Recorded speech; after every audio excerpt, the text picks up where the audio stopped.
Welcome back to another virtual bonding experience. And today we're gonna learn about solutions. Hope you guys enjoy. When various elements or compounds mix together, it is called as mixture. There is no chemical reaction or chemical bonding between components of mixtures. On the contrary, compound contains various elements which are bonded with each other. For example, when we dissolve salt in water, it forms a salt mixture, but salt is a compound that is composed of two elements, sodium and chlorine. There is no chemical bond between water and salt in mixture, but sodium and chlorine are bonded together with electrostatic force of attraction to form sodium chloride. So, we can say that matter can be classified as elements, compounds, and mixtures. On the basis of nature of components, mixtures can be further classified as homogeneous or heterogeneous mixtures. Homogeneous mixtures have uniform composition due to even distribution of their components. For example, the mixture of salt and water is an example of homogeneous mixture. Homogeneous mixture are also called as solutions. First off, what's a solution? A solution is a homogeneous mixture which mainly composes of two components, a solute and a solvent. Solutions can be classified into three types, namely saturated, unsaturated, and supersaturated. There's also another classification where it determines the amount of solute and solvent. We call it dilution when there is a low amount of solute and high amount of solvent.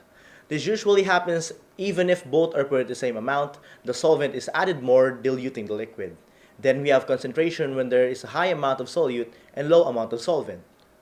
Opposite of dilution, the more you add the solute, the more concentrated it becomes. So what else is there with solutions? We know what they mean, their classifications when it comes to the amount of solute and solvent, as well to how much solute they can dissolve. Let us move on to the types of solution. Depending on the state of solute and solvent, it can also determine the state of the solution it will be in. For example, air is a gas solution made up of both solute and solvent that are gas in nature. Carbohydrate drink is a liquid solution with a gas solute and a liquid solvent. Vinegar, on the other hand, is a liquid solution with both solute and solvent that are also liquid.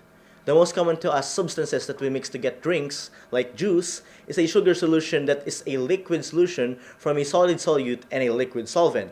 Meanwhile, amalgam, a filling material for teeth, is a solid solution for a liquid solvent and solid solute. There's also bronze, which is a solid solution from a solid solute and solvent. Next up is the computation. Calculating is never far when we are talking about measurements. When you want to find the mass percent of a solute or solvent in a solution, the formula is simply grams of solute or solvent over grams of solution times 100. Same thing goes for volume percent. Now when we talk about mole fraction, remember that the moles of A and B when added is equal to 1. So our formula is that the mole fraction is equal to the number of moles of A or B over the total sum of the moles of A and B. We also have parts per million wherein the grams of solid is divided by grams of solution multiplied by 1 million. If you're ever looking for parts per billion, you can simply switch it to 1 billion. And in case you didn't know, there is a difference between molarity and molality. Molarity is a concentration wherein you have to divide moles per liter. Meanwhile, molality is the concentration unit based on number of moles of solute over kilogram of solvent. Today we learned about a short version of the idea of solutions under its types, solubility factors, and concentration expressions. We know that solutions are everywhere, not everything are mixed as it depends on their nature. This episode is brought to you by Great Love STEM Aquinas. I hope you guys have learned.